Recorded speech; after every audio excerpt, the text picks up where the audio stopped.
The rain hammered against the windows of our small cottage in the Cotswolds, mirroring the storm brewing inside me. For 20 years, Alaric and I had built a life here, a life I thought was unshakable. I was a software engineer, content with my quiet existence, coding away in my home office while Alaric, a veterinarian, tended to the animals in the surrounding villages. He was a good man, Alaric, kind, dependable, the sort of man you could build a fortress around. Or so I thought. Started subtly, almost imperceptibly. A change in Bronte, a withdrawal. She used to greet me at the door with a kiss and a flurry of questions about my day. Now she barely looked up from her phone. Our conversations dwindled, replaced by strained silences. The warmth that had always radiated from her seemed to have been extinguished, leaving behind a chilling void. I initially dismissed it as stress. Bronte worked as a marketing director for a large firm in Oxford, a demanding job with long hours. I told myself she was simply tired, overwhelmed. I tried to be supportive, offering to take on more of the household chores, cooking her favorite meals, planning weekend getaways. But nothing seemed to bridge the growing distance between us. Then came the late nights at the office. Bronte had always worked hard, but these were different. She would come home long after midnight, her eyes red-rimmed, her excuses vague and unconvincing. A big project, she'd say, or a last-minute deadline. I wanted to believe her, desperately wanted to believe that the woman I loved wouldn't lie to me, but a nagging doubt had begun to fester in my mind. One evening, while Bronte was supposedly at a conference in Birmingham, I decided to surprise her with flowers. I knew the hotel where she was staying, a luxurious spa resort on the outskirts of the city. I pictured her face lighting up as I presented her with a bouquet of lilies, her favorite. The thought of making her happy, of dispelling the cloud that had settled over our marriage, filled me with a surge of hope. But when I arrived at the hotel, the receptionist informed me that Bronte was not registered as a guest. My heart skipped a beat. There had to be a mistake. I insisted, showing her my booking confirmation, but she remained adamant. Bronte was not there. Panic seized me. Where was she? What was she doing? My mind raced through a litany of possibilities, each more terrifying than the last. Had something happened to her? Was she in danger? I tried calling her, but her phone went straight to voicemail. I left a frantic message, begging her to call me back. Hours passed, each one an eternity. I sat in the hotel lobby, my anxiety mounting with every tick of the clock. Finally, at around 3:00 a.m., my phone rang. It was Bronte. Her voice was groggy, slurred. "Alaric, what's wrong? Where are you?" I demanded, my voice trembling with a mixture of relief and anger. "I'm at the hotel," she replied, her words barely audible. "I just fell asleep, but the receptionist said you weren't here." There was a long pause. "Oh," she said finally, her voice now sharper, more alert. "There must be some mistake. I'll sort it out in the morning." I knew she was lying. I could hear it in her voice, in the way she avoided my questions. But I didn't press her. I was too exhausted, too emotionally drained. I told her I would see her tomorrow and hung up. The next few days were a blur. Bronte returned home, her explanation flimsy and unconvincing. She claimed there had been a mix-up with the booking, that she had been given the wrong room. I wanted to believe her, but the seed of doubt had been sown, and it was growing rapidly. I started to notice other things, subtle inconsistencies in her stories, unexplained absences, a guardedness in her eyes. I felt like I was living with a stranger, a woman I no longer recognized. Driven by a desperate need for answers, I decided to hire a private investigator. I know it sounds like something out of a movie, but I didn't know what else to do. I needed to know the truth, no matter how painful it might be. The investigator, a gruff but efficient man named Quentin, started digging. He tracked Bronte's movements, monitored her phone calls, and followed her to her business meetings. A week later, he presented me with his findings. The evidence was irrefutable. Photos, videos, phone records, all pointing to one horrifying conclusion. Bronte was having an affair with a man named Leopold, a colleague from her office. They had been seeing each other for months, meeting in hotels, restaurants, even our own home while I was at work. The world seemed to tilt on its axis. The woman I had loved, the woman I had trusted, had betrayed me in the most profound way imaginable. The pain was excruciating, a searing agony that ripped through my heart and soul. I confronted Bronte. I showed her the evidence, the photos of her and Leopold embracing, the transcripts of their intimate text messages. She denied it at first, her eyes wide with feigned innocence. But when she realized that I had proof, she broke down, sobbing uncontrollably. "I'm so sorry, Alaric," she cried. "I didn't mean for this to happen, it just happened." Her words were like a knife twisting in my gut. "How could you?" I asked, my voice barely a whisper. "How could you do this to me?" To us, she offered no explanation, no justification, just empty apologies and hollow promises. I realized then that the woman I had loved was gone, replaced by someone cold, selfish, and deceitful. The next few weeks were a living hell. We argued constantly, our words laced with bitterness and resentment. The cottage, once a haven of love and happiness, became a battleground of recriminations and accusations. I couldn't sleep. I couldn't eat. I couldn't function. I was consumed by a rage so intense that I feared it would consume me entirely. I wanted to lash out, to hurt Bronte the way she had hurt me, but I knew that wouldn't solve anything. It would only make things worse. Instead, I focused on ending our marriage. I consulted a lawyer, filed for divorce, and started the process of dividing our assets. Bronte fought me every step of the way, demanding a larger share of the property, claiming that she was entitled to it. But I refused to be bullied. I was determined to get what was rightfully mine and to move on with my life. As the divorce proceedings dragged on, I learned more about Bronte's affair. Leopold was married too, with 2 young children. He was a charismatic and ambitious man, known for his charm and his ruthless pursuit of success. He had seduced Bronte with promises of a more exciting life, a life filled with glamour and adventure. I felt a surge of anger, not only towards Bronte but also towards Leopold. He had knowingly broken up my marriage, destroyed my family, and caused me unimaginable pain. I wanted to make him pay. I started to investigate Leopold's background, digging into his personal and professional life. I discovered that he had a history of shady business dealings, that he had been involved in several unethical practices that could potentially damage his career. I decided to use this information to my advantage. I anonymously contacted Leopold's employer, providing them with evidence of his misconduct. They launched an internal investigation, and within weeks, Leopold was fired. His reputation ruined, his career in shambles. Leopold was forced to leave Oxford and move back to his hometown, a small, insignificant village in the north of England. He had lost everything just as I had, but my revenge didn't stop there. I also contacted Leopold's wife, a kind and unassuming woman named Isolde. I told her everything about the affair, providing her with the same evidence I had given Bronte. She was devastated, heartbroken, but also grateful for the truth. Isolde confronted Leopold, and he confessed everything. She immediately filed for divorce and kicked him out of the house. He was left alone, ostracized by his family and friends, his life in ruins. Seeing Leopold's downfall brought me a measure of satisfaction. He had deserved everything that had happened to him. But it didn't erase the pain that Bronte had caused me. It didn't bring back the years we had lost, the dreams we had shared. The divorce was finalized a few months later. I walked away with my fair share of the assets, but also with a heavy heart. I had lost my wife, my home, my sense of security. I felt like a ship adrift at sea, lost and alone. I decided to leave the Cotswolds to start a new life somewhere else. I sold the cottage and moved to Edinburgh, a city I had always loved. I found a small apartment in the old town, overlooking the Royal Mile. I started a new job, working as a freelance software developer. I made new friends, explored the city, and slowly began to heal. It wasn't easy. There were days when the pain was almost unbearable, when I missed Bronte so much that I thought I would die.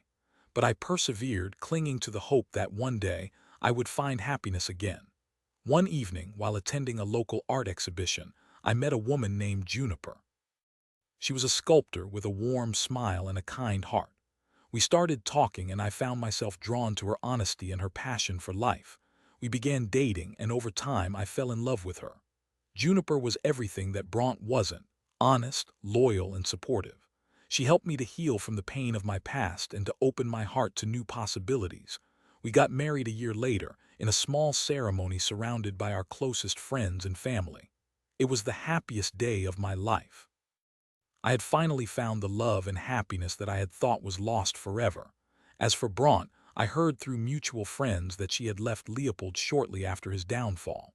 She had moved to London where she was working as a waitress. She was alone, miserable, and filled with regret. I didn't feel any satisfaction in her misfortune. I had moved on with my life, and I wished her no ill will. I simply hoped that one day she would find peace and happiness. Looking back on everything that had happened, I realized that betrayal can be a catalyst for change. It can break you down, but it can also make you stronger. It can force you to confront your fears, to reevaluate your priorities, and to discover your true potential. I am grateful for the lessons I learned, even though they were painful. I am grateful for the love and support of my friends and family. And I am grateful for Juniper, who showed me that it is possible to find happiness again, even after the darkest of times. Life has a funny way of working out. Sometimes, the things that seem like the end of the world are actually the beginning of something new, something better. You just have to be willing to let go of the past and embrace the future, with all its uncertainties and possibilities. One cold November evening, years after the dust had settled, I received an unexpected email. It was from Bronte. "Alaric," it began. "I know it's been a long time and I don't expect you to forgive me, but I felt I needed to reach out and say I'm truly sorry for the pain I caused you. I was selfish and foolish, and I deeply regret my actions." She went on to explain that her life had taken a downward spiral after Leopold. The glamour and excitement she had craved had quickly faded, replaced by loneliness and regret. She had bounced from job to job, relationship to relationship, never finding lasting happiness. "I understand if you hate me," she wrote, "but I hope someday you can find it in your heart to forgive me." I stared at the email for a long time, my mind swirling with conflicting emotions. Part of me wanted to dismiss it, to ignore her plea for forgiveness. But another part of me, a more compassionate part, felt a pang of sympathy for the woman she had become. I decided to respond. I wrote a simple, heartfelt message, telling her that I had forgiven her long ago. I wished her well and hoped that she would find the peace she was searching for. I didn't expect a reply, but a few days later, I received another email from her. She thanked me for my kindness and said that my forgiveness had given her a sense of closure. "I'm not asking for a second chance," she wrote. "I know I don't deserve one, but I hope one day we can meet as friends." I hesitated for a moment, then typed my reply. "Perhaps," I wrote. "Perhaps someday." I knew that a friendship with Bronte would never be the same as it once was, but I also knew that holding onto anger and resentment would only poison my own soul. Forgiveness was not just for her benefit, but for mine as well.